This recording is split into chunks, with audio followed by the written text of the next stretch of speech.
Chosen one, the energy around you just shifted hard. It's that moment when they couldn't care less anymore and are dead set on telling you the truth, no matter who gets calmer, and you can feel it cracking through the atmosphere. Your instincts were never wrong. Your confusion came from being fed half-truths and contradictions. Behind closed doors there were real meetings, real strategies, real sabotage. And now the very person who once joined that conspiracy is ready to expose it all, not out of guilt but out of vengeance. It began with you simply existing in your power. You have something most people spend entire lifetimes searching for and never locate, an authentic presence that doesn't require performance, a magnetic quality that draws attention without demanding it, an energy that makes people feel something the moment you step into a space, not because you're trying to dominate, not because you're seeking validation, but because you carry a frequency that most humans have buried under layers of conditioning and fear. Some people encounter your energy and feel inspired to step into their own power. Others encounter it and feel threatened to their core. Your ex was definitively in the second category. When they met you, they felt that pull everyone feels around you, that gravitation toward your light. But where others responded with appreciation or motivation, your ex responded with inadequacy. Your confidence didn't inspire them to build their own. It reminded them they hadn't built any. Your clarity didn't motivate them to find their own. It highlighted that they were lost. Your growth didn't encourage them to pursue their own. It exposed that they were stagnant. This created a fundamental problem in your connection. Your ex couldn't celebrate your wins because your wins felt like their losses, couldn't honor your growth because your growth emphasized their lack of it, couldn't support your dreams because your dreams reminded them they'd abandoned their own. And instead of doing the hard internal work to address those feelings, instead of using that discomfort as fuel for their own transformation, your ex did what weak people do when confronted with strength. They looked for ways to diminish what they couldn't match, to destroy what they couldn't create, to tear down what they lacked the courage to build. Your ex didn't operate alone in their jealousy. They found others who felt the same way. And this is crucial for you to understand about how you ended up targeted by a group rather than just one person. Your energy doesn't just affect individuals, it affects the environment. Their masks feel more obvious. Their pretense feels more transparent. Their inauthenticity feels more uncomfortable. And people who've built entire identities on false versions of themselves, they can't stand being in the presence of someone who's genuinely real. So your ex found other people who felt similarly threatened by authentic power, other people who'd rather plot against someone shining than do the work to shine themselves, other people who mistake tearing others down for building themselves up, and they formed something toxic together. A group bonded not by genuine love or shared values or real friendship, but by shared insecurity, mutual jealousy, common targets. They created a false sense of family, where the main bonding activity was discussing you, planning against you, celebrating your setbacks, creating obstacles to your progress. This group had regular contact, frequent communication, ongoing discussions about you and your life. Your name came up constantly in their exchanges, not because you were doing anything to them, but because your very existence, your very way of being, challenged everything they'd convinced themselves was true about power and success and authenticity. You were living proof that you don't need to manipulate to win, that you don't need to tear others down to rise, that you don't need to pretend to be powerful when you actually are powerful. And that reality was intolerable to people who'd built their entire approach to life on the opposite principles. While you were focused on your own path, minding your own business, building your own dreams, another reality was unfolding in parallel, a reality you weren't privy to.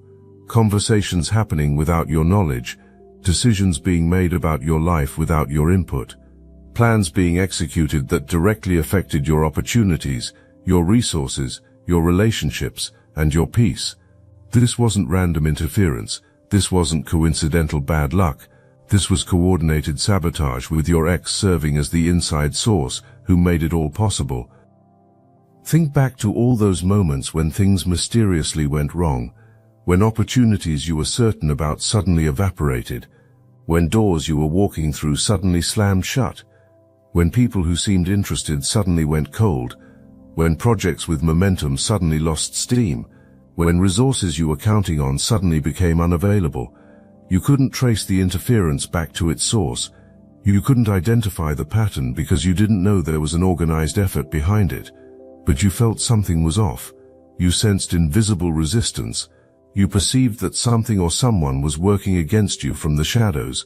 Your instincts were absolutely correct. There was active interference happening, deliberate blocks being placed in your path, strategic obstacles being erected at crucial moments. And it wasn't just one person acting impulsively, it was a coordinated group executing a plan.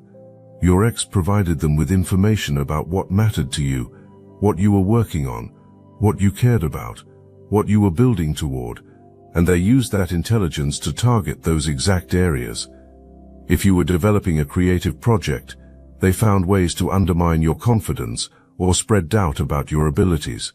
If you were building professional connections, they planted seeds of suspicion or shared distorted versions of your character. If you were pursuing financial opportunities, they interfered with the channels that could have led to your breakthrough. The methods were sophisticated enough that you couldn't easily prove what was happening, subtle enough that you questioned whether you were imagining patterns, strategic enough that each incident could be explained away as unfortunate coincidence.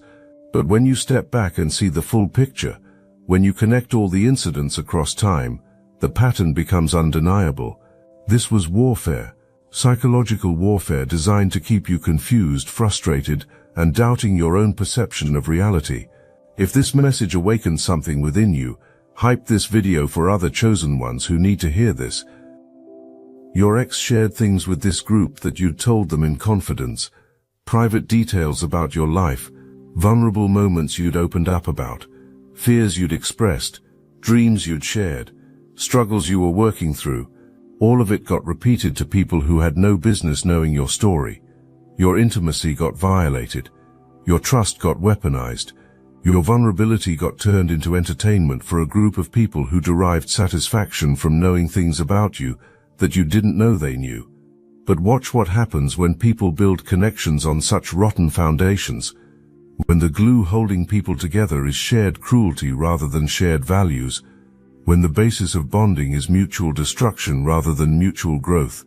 These arrangements always collapse. Always. Because the same energy people use against external targets eventually gets turned inward.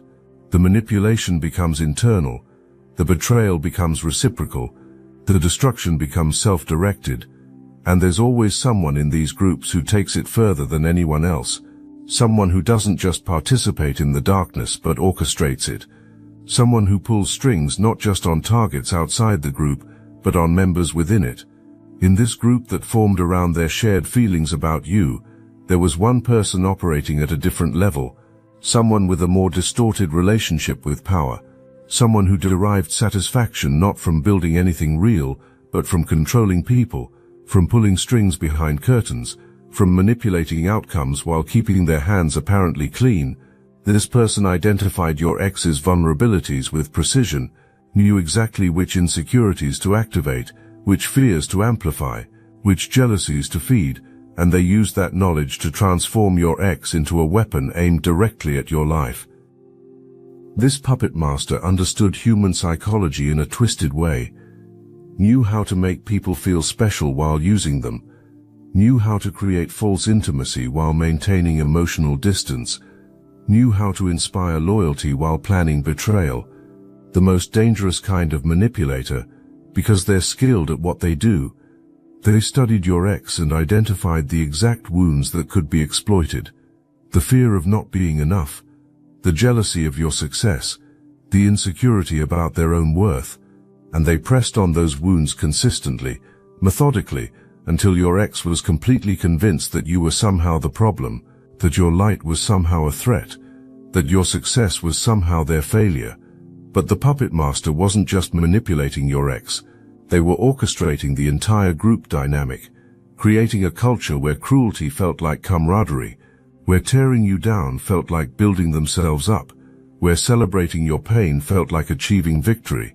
They constructed a shared reality where hurting you was not only acceptable but righteous, where your struggles were proof of their power, where your confusion was evidence of their cleverness, and everyone in that group bought into this twisted worldview, reinforced it in each other, created an echo chamber where wrong became right, and destruction became construction.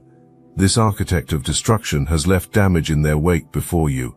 Your situation isn't their first manipulation. Your ex isn't their first victim.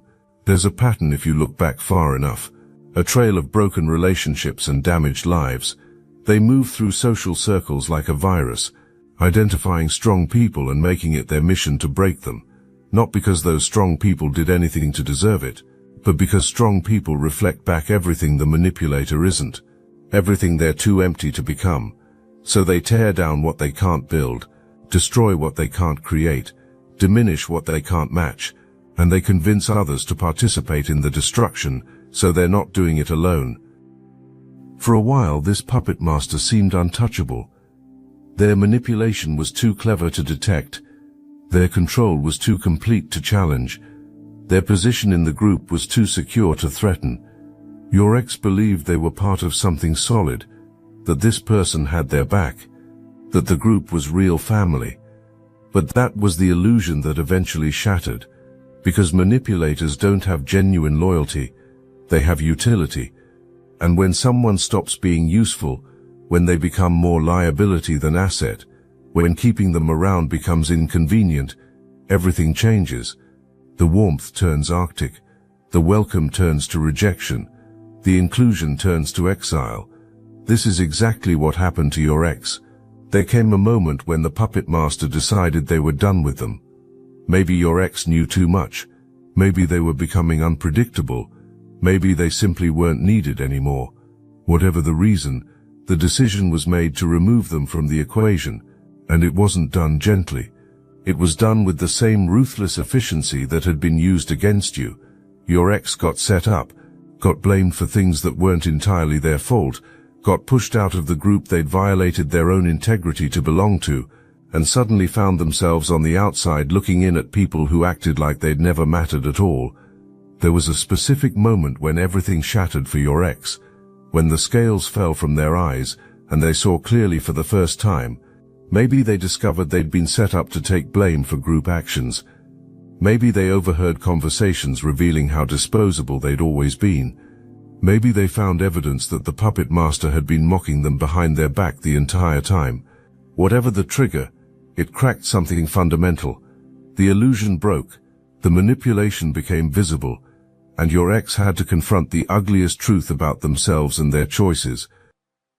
They saw that the group was never family.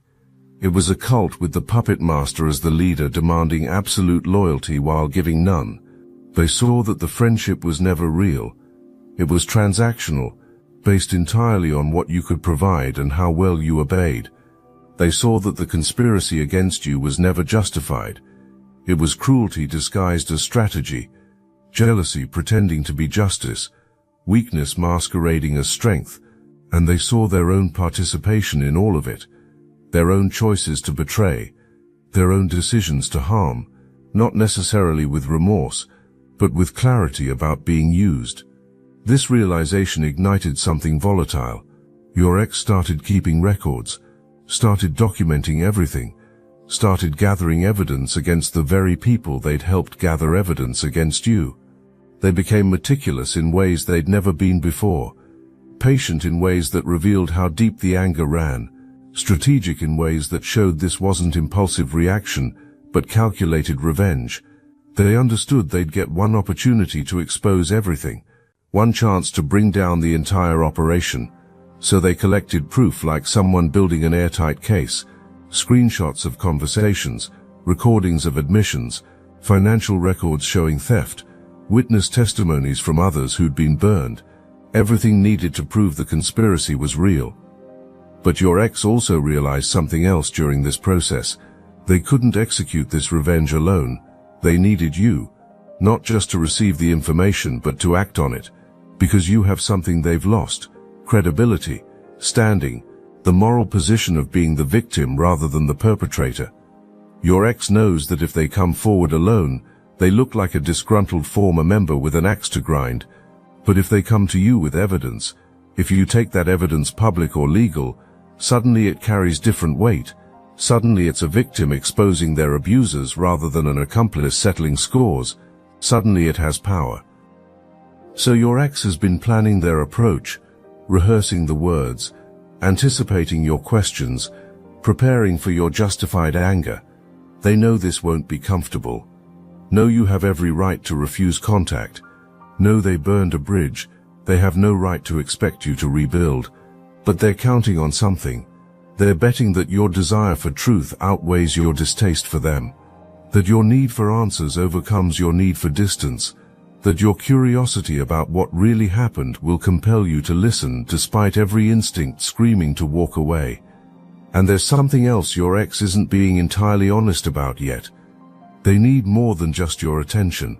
They need your assistance, possibly financial, probably legal, definitely emotional, because exposing this conspiracy means facing consequences themselves, legal ones potentially, social ones certainly, financial ones absolutely, and they're hoping that by delivering the truth you've been seeking, you'll feel obligated to help them navigate what comes next. It's not purely altruistic. It's not only about justice, it's also about their survival, and they're banking on you caring enough about finally knowing what happened to overlook the transactional nature of their confession. Now let's be absolutely clear about why your ex is doing this. You need to walk into this situation with unclouded vision. Your ex isn't coming forward because they suddenly found their conscience in a spiritual awakening. They're not confessing because guilt finally overwhelmed them. They're not reaching out because they've evolved into a better person who genuinely wants to make amends for harm caused. They're coming forward because they experienced the same betrayal they helped inflict on you, and they want revenge on those who betrayed them. Everything else is secondary to that primary motivation. Your ex wants to watch the puppet master suffer consequences, wants to see the entire group face repercussions, wants everyone who excluded them to experience loss, and you're the mechanism through which that suffering can be delivered most effectively, by giving you evidence and testimony, by exposing the conspiracy in detail, by bringing everything into light. They trigger a cascade of consequences. You'll probably take action, maybe legal action, possibly social exposure, definitely some form of response, and that response creates accountability for everyone involved, including your ex themselves. But they've made the calculation that seeing their enemies fall is worth falling themselves, that mutual destruction is preferable to their enemies walking away unscathed. There's another layer driving this too. Your ex is struggling. Financially probably, emotionally definitely, spiritually certainly. The puppet master didn't just emotionally discard them. They systematically destroyed their stability, cut them off from resources, isolated them from support systems, left them scrambling to survive, and your ex is hoping that by delivering this truth to you, you'll feel grateful enough or obligated enough to provide assistance, maybe help with legal fees, maybe offer temporary shelter, maybe provide financial support to get back on their feet. They think giving you truth entitles them to your help. Watch how they'll frame this when contact happens. They'll emphasize justice, truth, doing the right thing, clearing their conscience, making amends. But listen for the ask underneath the confession, because it's coming. After they deliver the information, after you process the initial shock, after the revelations settle, they'll mention how difficult things are for them currently, how they're struggling, how they could really use support, and they'll connect it back to the truth they gave you, making it transactional, making confession into currency, making exposure into payment for rescue. Your ex will try to create a sense of partnership, a feeling of being on the same team now. They'll talk about both of you being victims of the same people, how you should work together, how combined you can take everyone down. They'll minimize their own participation in your betrayal, frame themselves as someone who got manipulated rather than someone who made choices, position themselves as a whistleblower rather than a co-conspirator. And if you're not paying attention, if you're caught up in the validation of finally getting answers, you might accept this framing. But remember this clearly. Your ex held this information while you were suffering. watched you struggle with confusion and said nothing, let you question your sanity while possessing the answers, not because they couldn't tell you, but because telling you would have meant exposing themselves, risking your rejection, losing access to you, so they stayed silent, let you hurt, protected themselves and their accomplices, and only now, when silence no longer serves them, when revelation serves revenge, when confession becomes advantageous, only now are they ready to talk. That timing tells you everything about their true motivation. Now let me put you onto something real. Destiny Engine. I built this because I was done watching chosen ones get dragged through betrayal, isolation and attacks, while their enemies strutted around unchecked. I want to help you accelerate the speed of your divine justice and step fully into your purpose. And the beauty of it, you don't even have to lift a finger. Destiny Engine takes their downfall and flips it into your rise. This isn't another meditation app. It's declassified consciousness technology, the same mind programming tools your enemies once used to install fear, competition and scarcity, re-engineered to restore your sovereignty and align you with the cooperative, upgraded operating framework. It generates personalized sequences mapped to your divine purpose. The hardest thing you'll do is put on headphones, press play and watch your enemies keep digging their own grave. The collective upgrade is underway. Start your Destiny Engine for $1 today and turn everything they did to break you into fuel for your rise. Link in the description. Let's shift focus back to where it belongs, on you. Because here's what your ex hasn't fully grasped yet. Here's what the puppet master never understood. Here's what that entire group missed while they were plotting. You don't need this information to be whole. You're already whole. You don't need this validation to move forward. You've already been moving forward. You don't need their confession to be free. You've already freed yourself. They think they're offering you something you desperately need. But you're not desperate. You're complete. Look at where you are right now in your life. Look at what you've built since that connection ended. Look at who you've become. Look at the growth you've achieved. You did all of that without knowing the full details, without having complete answers, without proof of what you suspected. You survived and thrived based purely on your own strength, your own resilience, your own refusal to let confusion define you. You chose evolution over bitterness, growth over revenge, building your future over obsessing about your past.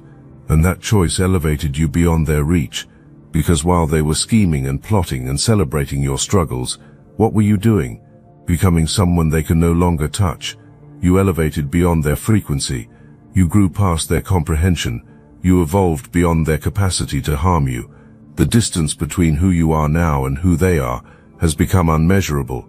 You're operating in dimensions they don't have access to, creating things they can't understand, connecting with people who wouldn't give them the time of day. You're in a completely different league now, a different universe entirely. And that's why when your ex shows up with their confession, you receive it from absolute power. Not from victimhood, not from desperation, not from need. You're not someone begging for answers. You're someone who already overcame without them. You're not desperate for their truth. You're simply open to receiving it if it serves your highest good. You're not looking to them for closure. You already created closure through your own healing work. They need this meeting more than you do. They need your help more than you need their information. So when contact happens, and it will happen, you set the terms. You decide whether to even respond. You choose if and when to meet. You determine what you do with any information provided. You're in the driver's seat. You're calling the shots. You hold all the power in this dynamic. Not because you're seeking revenge, not because you're trying to dominate them, but because you did the work. You healed, you grew, you transformed, and transformation is power that can't be matched by people who refuse to do their own internal work.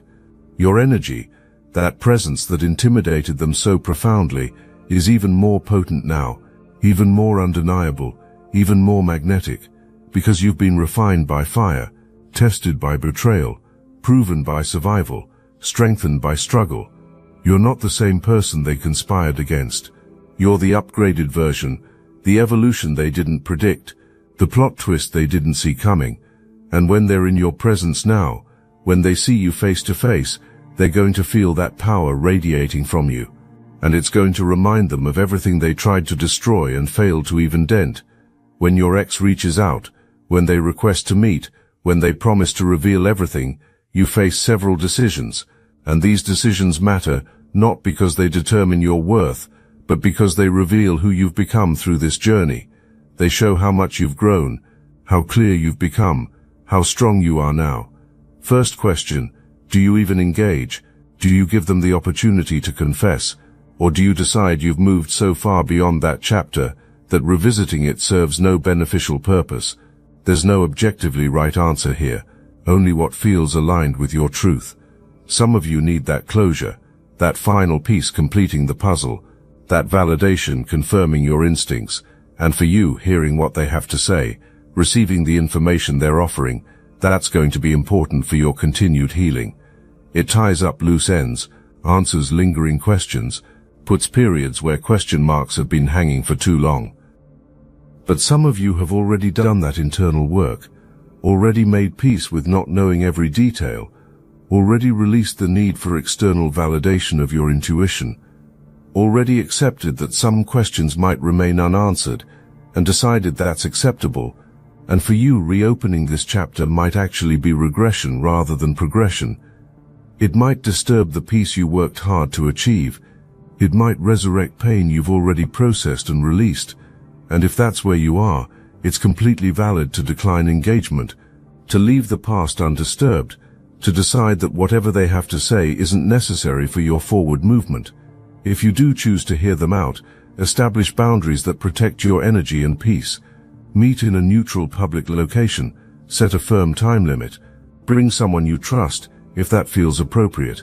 Don't allow them into your personal space, don't give them access to your private world, don't let them back into your life under the pretense of confession. You can receive information without rekindling connection. You can hear their truth without accepting them back into your inner circle. You can acknowledge their pain without taking responsibility for healing it. You can be powerful and still have immovable boundaries.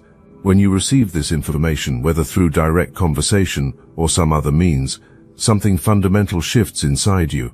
All those times you second-guessed your perception get validated. All those moments you felt crazy for suspecting patterns get confirmed. All those instincts that whispered warnings get proven accurate.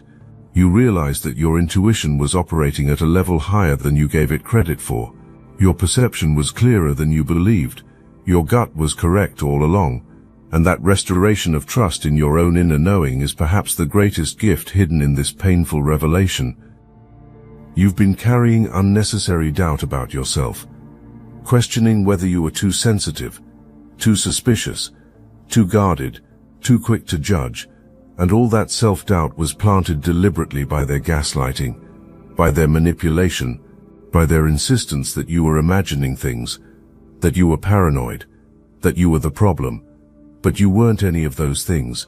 You were perceiving reality accurately while they were actively working to make you doubt your perception. And that game ends now, with proof, with confirmation, with evidence that you were right to trust yourself. You're going to feel anger.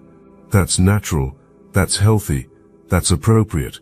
Anger about what was done, anger about how long truth was withheld, anger about how your pain was their entertainment. Let yourself feel it fully. Don't suppress it spiritually. Don't bypass it emotionally. Don't rush to forgiveness before you've processed the fury. Anger is part of healing. It's your psyche rejecting what happened, refusing to normalize betrayal, declaring that what occurred was not acceptable. Honor that anger. Let it move through your system. Let it burn away any remaining illusions. But don't make anger your permanent residence. Don't build your identity around it. Don't let it become the lens through which you see everything. Feel it. Express it in healthy ways. Let it fuel you temporarily if needed. And then release it consciously. Because anger only maintains power when you give it permission to stay. And you're too expansive to give it permanent space. Too focused on your future to spend your present trapped in past violations. Too aligned with your destiny to let their dysfunction derail your direction. So feel what you feel, and then let it go. Not for them, for you. What's coming for you is massive. Opportunities that match your growth.